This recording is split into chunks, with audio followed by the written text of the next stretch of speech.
Eh bien, salut tout le monde, bienvenue encore une fois sur cette chaîne. J'espère que vous allez bien. Je vais vous faire une petite vidéo, bon bah, pour un peu garder la discussion, hein, parce que c'est bien de, voilà, de maintenir des vidéos régulièrement sur une chaîne. Au moins une fois par semaine, c'est pas mal. Aujourd'hui, nous sommes dimanche. Je commence toujours avec du classique le dimanche, enfin la plupart du temps. Et aujourd'hui, j'ai commencé avec ce magnifique trio de compositions. Donc, il y a Saint-Saëns, Fauré et Édouard Lalo. Donc, ce sont des suites pour violoncelle, des concertos pour violoncelle. Et j'ai mis ça parce que j'adore Saint-Saëns, j'adore Camille Saint-Saëns. Je trouve que c'était vraiment un génie à tous les niveaux, que ce soit à l'orgue, composition de symphonie, de concerto, de pièces pour piano. Enfin, c'était vraiment un touche-à-tout.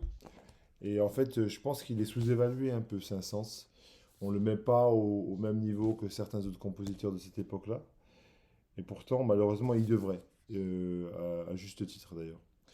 Donc ça, je vous recommande cet enregistrement, il est très très bien. Bon, on dit toujours que les Deutsche Grammophon ne sonnent pas aussi bien que... Mais bon, moi j'ai beaucoup apprécié surtout la pièce de Saint-Saëns, qui est le concert pour violoncelle et orchestre en A mineur, en La mineur, excusez-moi. Euh, puis, ça c'est un peu une petite trouvaille récente dans mon hop shop. On appelle ça des hop shops ici en Australie. C'est voilà, des magasins d'occasion, l'armée du salut en fait. J'ai trouvé celui-là, j'ai trouvé à l'armée du salut, effectivement. Un Brian Chapman piano. Encore le prix 2 dollars. Hein. C'est pas très. Alors moi j'adore les disques comme ça parce que déjà c'est un disque qui est. C'est du. C'est complètement. C'est des tirages hyper limités. Il est signé par Brian Chapman 1979. Donc voilà, ça a été enregistré à Monash Uni. Donc ça, c'est une des universités de Melbourne qui est très très connue. C'est l'université la plus prestigieuse, on va dire, avec Melbourne University évidemment. Et on a Haydn et Brahms qui sont joués au piano avec beaucoup de classe, beaucoup d'élégance. Puis c'est bien enregistré. Donc voilà, pour 2 dollars, hein, on n'a rien perdu du tout. Et j'adore Hayden. Hayden aussi, c'est un compositeur dont on parle pas assez. Euh, je suis allé, euh, je suis allé au Portugal récemment et j'ai fait quelques pioches intéressantes. Bon, si vous regardez ma chaîne en anglais, j'ai parlé de ces disques, mais bon, après, vous n'êtes pas obligé, vous regardez pas forcément ma chaîne en anglais, donc j'en profite pour vous en parler. J'étais au Portugal au mois de décembre et j'ai pu finalement mettre la main sur une copie de cet album classique, absolument classique, Rao Kiao, Malpertuis, de 1976. C'est le premier album de jazz entièrement fait par des Portugais. Et Rao Kiao, c'est une figure légendaire au Portugal. C'est un saxophoniste, flûtiste. Et en fait, là, c'est vraiment du Coltrane pur jus. En fait, espèce de. Alors, je vous conseille d'écouter la chanson, enfin, le morceau qui commence à Almada. Et aussi Zao, qui est un truc de jazz modal, mais un peu fêlé, quoi, avec une voix enfin, qui fait des. La voix c'est un espèce d'instrument en plus. Euh, ça ajoute quelque chose de complètement dément au morceau. Donc voilà, 1976. L'original est introuvable et donc ils l'ont réédité l'année dernière, en fait, ou il y a 2 ans. Puis ben, quand j'étais à Porto, ben, je suis tombé dessus, puis je l'ai pris tout de suite parce que je le cherchais depuis des années. Et puis, parce que j'avais déjà des albums de Rao Kiao la première fois que je suis allé au Portugal. Alors ça, c'est un autre album portugais qui, à mon humble avis, je pense que c'est un des grands classiques maintenant de ma collection. C'est un album que j'ai acheté à Coimbra très récemment, Carlos Paredes, une guitare portugaise. Alors ça, c'est une guitare portugaise, donc c'est un peu différent d'une guitare normale, une forme triangulaire avec, je crois qu'il y a 12 cordes, quelque chose comme ça. Et Carlos Paredes, c'est vraiment la légende de la guitare portugaise. Il était tellement prisé que Amalia Rodriguez, qui est vraiment, Amalia Rodriguez, c'est vraiment la reine du fado. Et elle le voulait absolument comme instrumentiste dans son groupe, et lui, il voulait faire que des disques à son nom. Il n'y avait pas de compromis avec Carlos Paredes. Et donc, là, on a un album qui est. On touche les cieux, en fait. Avec cet album, c'est la classe mondiale. C'est un album. Le type, il joue. On parle toujours de Jimi Hendrix, mais je pense que même. C'est c'est quand même un niveau d'art qui est peut-être encore plus élevé. C'est une espèce de pont entre la musique classique et puis la musique portugaise, en fait, traditionnelle portugaise. Mais le type c'est un monstre. Je veux dire, et donc cet album, pour moi, c'est devenu un de mes albums préférés, enfin, que j'ai eu récemment, mais je pense que ça va rester un de mes albums préférés de toute ma collection. Chaque fois que je le joue, ça me fait quelque chose de différent. Euh, j'ai écouté un peu de musique africaine aussi cette semaine. Euh, j'ai j'ai repassé, j'avais acheté ça en France je pense, vers 2018, je pense, j'avais acheté ça. Et c'est un album que je connaissais mal en fait. Et donc c'est de la musique malienne traditionnelle. Ça m'a pas, je dirais que ça m'a pas interpellé plus que ça quand je l'ai joué. J'ai joué ça hier soir en fait.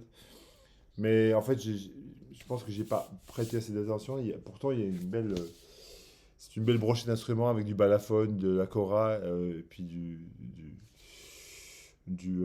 violoncelle. Donc il y a Vincent Segal et Balaké Sissoko qui font des disques sur nos formats qui sont légendaires. Moi, je trouve que Musique de nuit, par exemple, c'est un disque incontournable. Celui-ci, bah, il faut que je m'y mette un peu plus dedans. Mais c'est un beau disque, mais je sais pas. Il n'y a pas cette magie, je dirais, du duo de Vincent Segal et puis de Balaké Sissoko. Mais bon, après, ça reste une impression que j'ai eue en le réécoutant hier soir. Alors ça, c'est magique. Ça, c'était sorti en 2021. Voilà. Et c'est un disque voilà, une, une fois que j'ai su que ça existait, en l'occurrence en 2021, j'ai tout fait pour en avoir une copie. C'était pendant le confinement en fait. Et en fait, un des magasins de Melbourne en avait commandé une copie. Et je me rappelle avoir tout de suite l'avoir commandé directement. Et c'est vrai que ça vaut vraiment la peine. C'est l'Orchestre Symphonique de Londres et Toumani Diabaté. Bon, ben, si on parlait de Cora là avant, alors Toumani Diabaté, c'est la légende absolue de la Cora, qui est un instrument, voilà, une espèce de harpe avec une gourde à cordes malienne, qui a un son résonnant absolument, enfin c'est démentiel, moi je trouve la Cora. Et là, il y a voilà, une fusion avec la musique classique et ça marche très très très bien. Parfois, ça marche pas les fusions entre la musique traditionnelle d'un pays et la musique classique européenne. Je pense notamment à des albums qui ont été faits par Ravi Shankar qui n'étaient pas tout à fait euh, composés de manière, je dirais, rigide, on va dire, hein, parce que c'est ça la musique classique européenne, c'est composé rigide. Il y a des notes, il faut les suivre. Et les albums de Ravi Shankar qui ont été faits avec, enfin surtout l'album avec André Prévin, qui a été fait avec l'orchestre symphonique, aussi un orchestre symphonique, il- lui il a beaucoup improvisé, bah, parce que bon, bah, le raga c'est l'improvisation. Mais là, je crois c'est c'est assez écrit et effectivement il joue des morceaux qui sont, voilà, qui sont, qui tiennent vraiment la route, quoi. Cet album est magnifique. Vous avez qu'à l'écouter vous-même, hein. C'est pas à moi de vous dire. Euh, Ensuite, on va passer un peu à.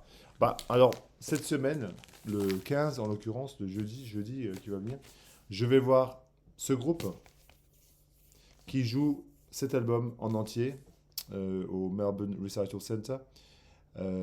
Calexico, donc ça c'est un album que je connais par cœur, que je trouve génialissime. Donc Calexico, si vous ne connaissez pas, c'est Joey Convertino et Joey Burns qui sont un duo. En fait, Calexico, je crois que c'est une contraction de California, enfin de California et Mexico. Donc il y a un côté mariachi, il y a un côté country folk, quoi, qui est vraiment très très.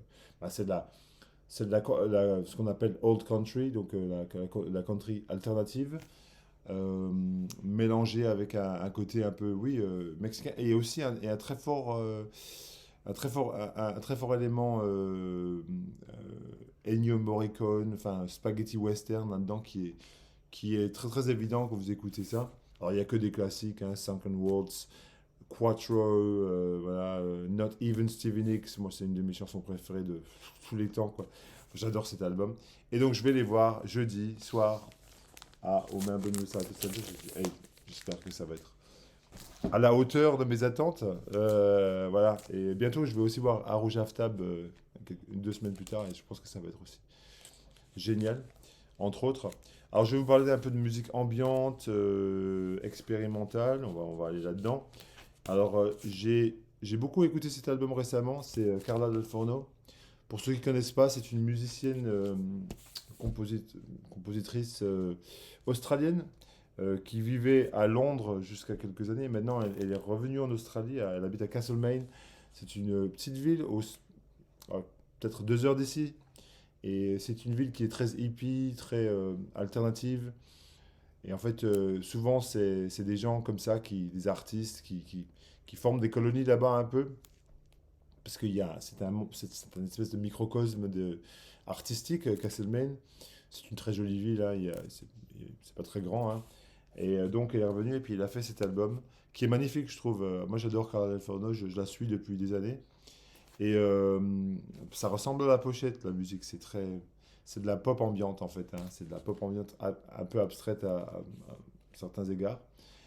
Et on voit qu'elle est complètement obsédée par United States of America. Bah, son son est vraiment dérivé de. Elle adore cet album, hein, c'est clair. Si vous connaissez pas l'album de United States of America, je vous recommande très très chaudement. C'est un album de 1968 qui est vraiment un des premiers albums de pop expérimentale américaine. Enfin, c'est de la pop psychédélique, expérimentale. Ça n'a pas d'équivalent, quoi. Je pense que c'est très, très, très unique. Enfin, c'est un son qui. Et elle adore cet album, ça c'est clair.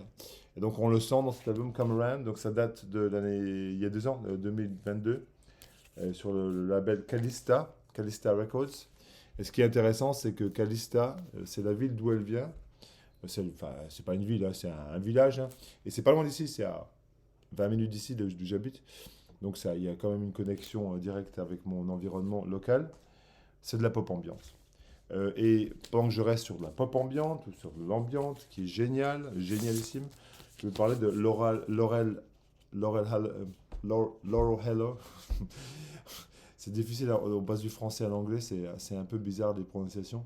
Euh, c'est une musicienne, je pense qu'elle est américaine, il me semble, qui fait de l'ambiance, de la glitch, de l'électronique, très très. Bah, ça, c'est un disque d'ambiance, mais vraiment nocturne, hein.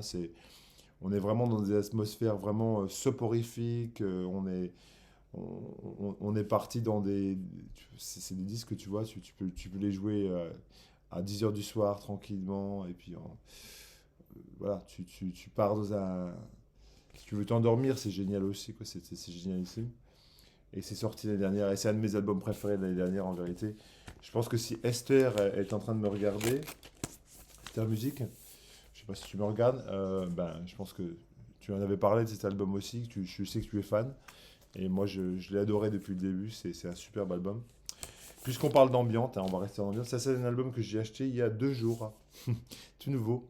C'est un album, en fait, c'est un hippie local. Ce sont des jeunes mecs de Melbourne. Il s'appelle Bird Snake. Et en fait, ça, c'est un album pareil, d'ambiance, un peu tribal en fait, un peu C'est un peu la John Hassel,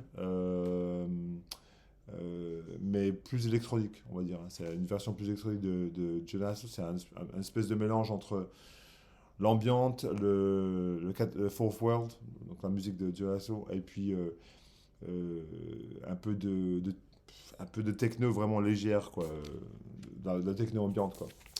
Et moi, je trouve c'est génialissime. En fait, j'étais dans un magasin en ville à Melbourne, et on est tombé, enfin, je suis tombé sur ça. Enfin, la nana qui tenait le magasin, elle jouait ça en fond, et donc voilà. En fait, ça me rappelle que ce week-end, j'ai rencontré un de mes abonnés, Cédric, qui habite aux États-Unis. Il habite enfin, pas loin de New York. Il travaille à l'université de Cornell, au département de biologie. Et donc, il est venu à Melbourne pour faire une conférence. Et il m'a écrit, il m'a demandé est-ce qu'on peut se voir. Et puis, en fait, il a fini par rester ici, chez moi. On a joué plein de disques, mais on allait dans plein de magasins de musique. Notamment, on est allé dans un magasin ensemble qui s'appelle Wax Museum Records, qui est juste vraiment au centre-ville. Et c'est là que j'ai entendu ce disque qui passait en fond, et je l'ai acheté parce que c'est un nouveau disque, j'aime bien les nouveautés. Et puis aussi, ça m'a accroché tout de suite. Donc bah, je vous conseille une petite écoute sur Bandcamp.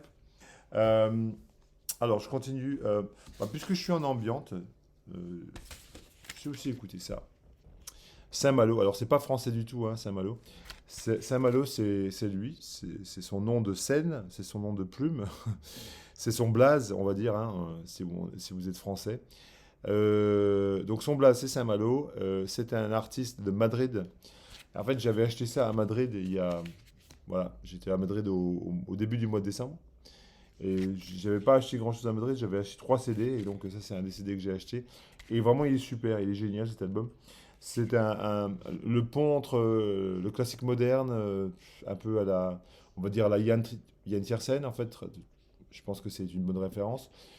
Puis il y a un peu voilà, de Steve Reich, un petit peu de Brian Eno, mélangé, très acoustique, beaucoup de guitare acoustique, de piano acoustique. Enfin, c'était un très bel album. Bon, bah, encore une fois, je vous recommande. C'est sorti l'année dernière. Puis, puisque je parle de Steve Reich, j'ai aussi écouté Variation.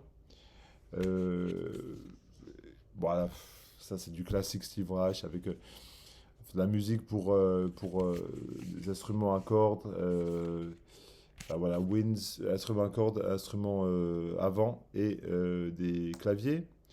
Et voilà, donc, et puis six pianos. Enfin, voilà,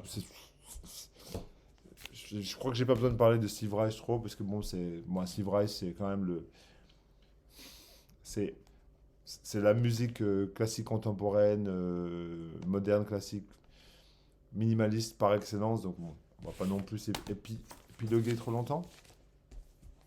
Ce matin, je m'écoutais Robbie Bachot. Alors Robbie Bachot, bah, c'est pareil, je sais pas si vous connaissez Robbie Bachot. Alors il y a un mouvement qui s'appelle la musique américaine primitive. En anglais, on appelle ça American Primitivism. Ça englobe en fait des artistes qui jouent de la guitare acoustique, mais qui utilisent la guitare acoustique d'une façon très singulière, c'est-à-dire qu'ils l'utilisent comme instrument symphonique. Et c'est un mélange entre le bluegrass, la musique classique, et puis la musique folk. Et puis c'est assez minimaliste en même temps, ça peut être assez minimaliste. Et Robbie Bachot, donc il y a trois ou quatre noms qu'il faut retenir dans la musique américaine primitive. John Fahey, bah, bien sûr, ça c'est vraiment le fondateur de ce mouvement, de cette idée, avec le label Tecoma. Robbie Bachot, évidemment, c'est très important. Leo Kottke, qui est plus trouvable, je pense, en termes de... Donc ça, c'est les noms à peu près. Peter Walker aussi. Et Sandy Bull, qui a fait aussi des disques magnifiques. Inventions for Electric Guitar. Enfin, c'est génial ici. Donc Robbie Bachot, c'est un disque qui s'appelle The Art of the Acoustic Steel String Guitar 6 and 12. Donc voilà, c'est des morceaux joués à la guitare acoustique tout seul, mais alors c'est très très symphonique. Ça sonne, ça vous emmène dans des mondes absolument. Voilà. Euh, je continue. Alors ça, c'est un petit truc que je suis repassé dedans. Je sais pas pourquoi. Je lisais un bouquin et puis il parlait de cet album. Et c'est un album que j'ai depuis des années, mais je l'écoute très rarement. C'est pas je dirais pas que c'est un classique, parce que c'est un album français que je pense que si vous habitez en France, vous pouvez certainement dénicher pour des prix dérisoires, j'imagine. Françoise Moreau, François Imbert, je crois que c'est un peu, ça va un peu de la chansonnette pour enfants à la chanson folk française. On est des fois dans des univers voilà, assez enfantins, comme je dis, et parfois dans des univers plus sérieux. Ça rappelle beaucoup Steve Waring, ça rappelle beaucoup des choses comme voilà quoi, voilà, cette école de chansons des années 70 qui voilà, assez gentil, mais qui a un côté aussi sérieux. Je vous encourage à l'écouter. Hein. Je crois qu'elle-même, elle était institutrice, si je me rappelle bien. Donc voilà. Alors voilà un disque que ce qu'on appelle en anglais les guilty pleasures, les plaisirs coupables. Mais en fait, non, pour moi, c'est pas un guilty pleasure, c'est juste du plaisir. C'est Michael Franks. Alors ça, c'est vraiment de la musique voilà, de pépère, quoi. On est on est dans l'hiver un peu Steely Dan. C'est exactement ça. Ça, c'est Michael Franks. C'est comme si Paul Simon était le leader de Steely Dan, en fait. C'est exactement ça.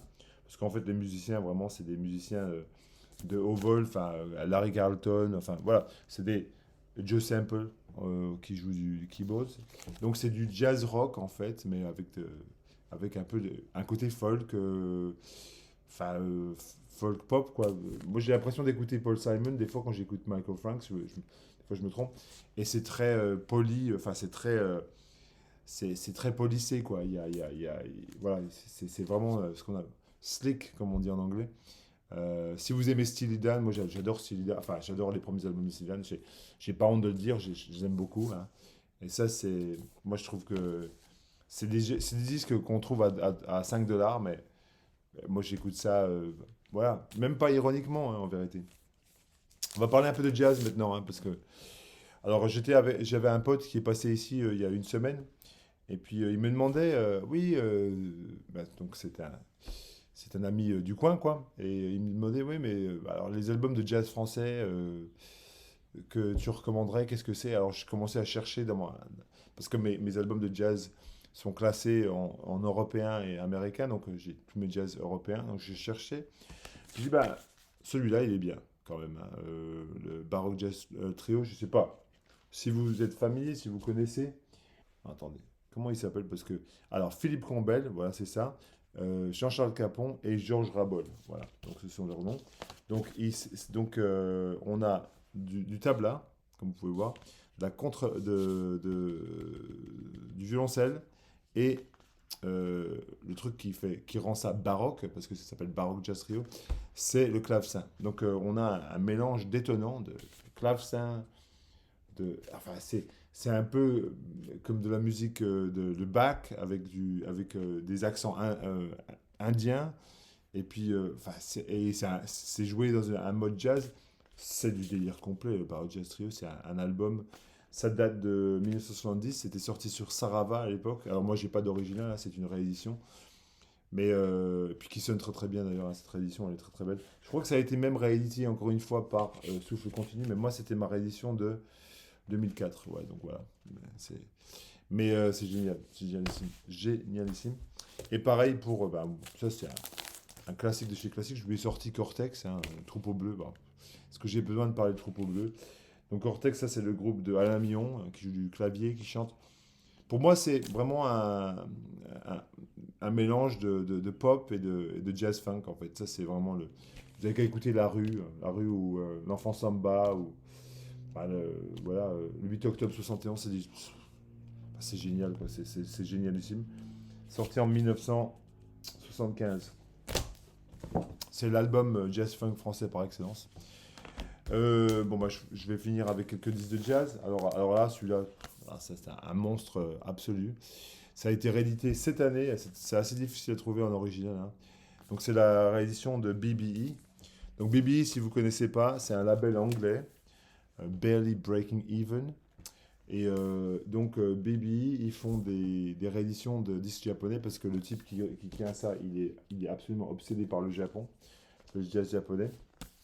Et en fait, ça, c'est un des classiques du jazz japonais. Donc c'est Mal Waldron, euh, qui est au piano évidemment, et Terusama Hino qui est à la trompette. Alors Terusama Hino, c'est vraiment le disciple absolu de Miles Davis.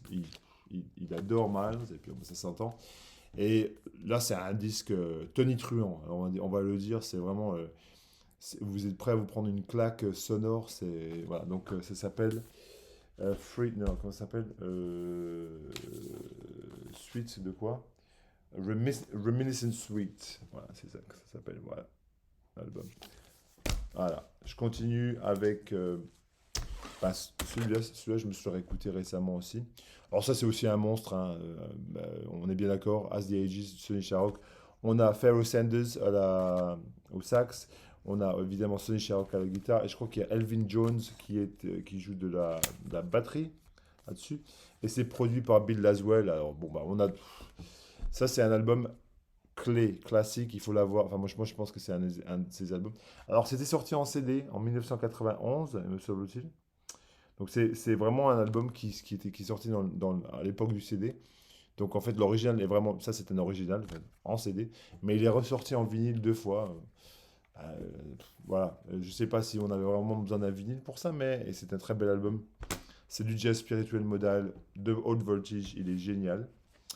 Et en même temps, puisque je parle de CD, voici un autre album de jazz japonais classique, culte, Air. Donc c'est du jazz vraiment modal. Encore une fois de haute voltage. Alors R, c'est très difficile à trouver parce que c'est des noms qui sont tellement communs. Mais si vous cherchez cet album, il est sur le label Three Blind Mice. Ça va vous aider à le trouver si vous voulez le trouver. Très atmosphérique, du jazz super atmosphérique. Voilà. Je me dépêche parce qu'on est à 28 minutes et j'ai encore 4 albums à vous montrer. Bon, on va avancer. Alors voilà un album que j'ai aussi chopé l'autre soir quand je faisais du digging avec Cédric, que j'ai rencontré donc hier et avant-hier.